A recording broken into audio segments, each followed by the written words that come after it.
আজ তোদের ফিজিক্সের একটা ইম্পর্টেন্ট টপিক বোঝাবো। হ্যাঁ ঠিক আছে। মনে কর একটা আমি সুতোতে ঢিল বেঁধে এমনি করে ঘুরাচ্ছি। আরে আপনি এই বয়সে কি করেন না? আরে ঢিলটা ছুঁড়ে গেলে মানুষ মরে যাবে। আরে তুই জাস্ট ধরে নে যে আমি ঘুরাচ্ছি বলে, ঠিক আছে? আচ্ছা ঠিক আছে। তাহলে কি বললাম যে একটা সুতোতে ঢিল বেঁধে ঘুরাচ্ছি। আরে ঢিল তো ঘুরছে, আমি ধরবো কি করে? আরে জাস্ট মনে কর, তুই ধরে নে। আচ্ছা আপনি বলবেন তো, ঠিক আছে। তাহলে এখানে সুতো বরাবর ঢিলের বাইরের থেকে একটা ফোর্স কাজ করছে, সেটাকে বলছে সেন্ট্রিফিউগাল ফোর্স।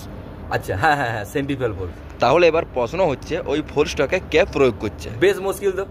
আরে সেটা তো আপনি জানবেন, আপনি তো ঘুরাচ্ছেন, এবারে কি ফোর্স প্রয়োগ হচ্ছে সেটা আমি কেউ জানবো? ফোর্সটা অ্যাকচুয়ালি আমরা ম্যাথামেটিক্স সুবিধার জন্য আমরা ধরে নিই যে কেউ একটা ফোর্স ওখানে প্রয়োগ করছে, মানে আমরা জাস্ট আর কি কল্পনা করে নিচ্ছি। আর সেন্ট্রিফিউগাল ফোর্সের অপোজিট থেকে যে ফোর্সটা প্রয়োগ হচ্ছে তাকে আমরা বলি সেন্ট্রিপিটাল ফোর্স। অবাক লোক মশাই তো আপনি।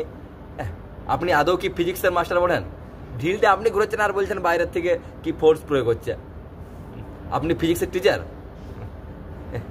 এ আমাদের আর্টসের টিচার বটে।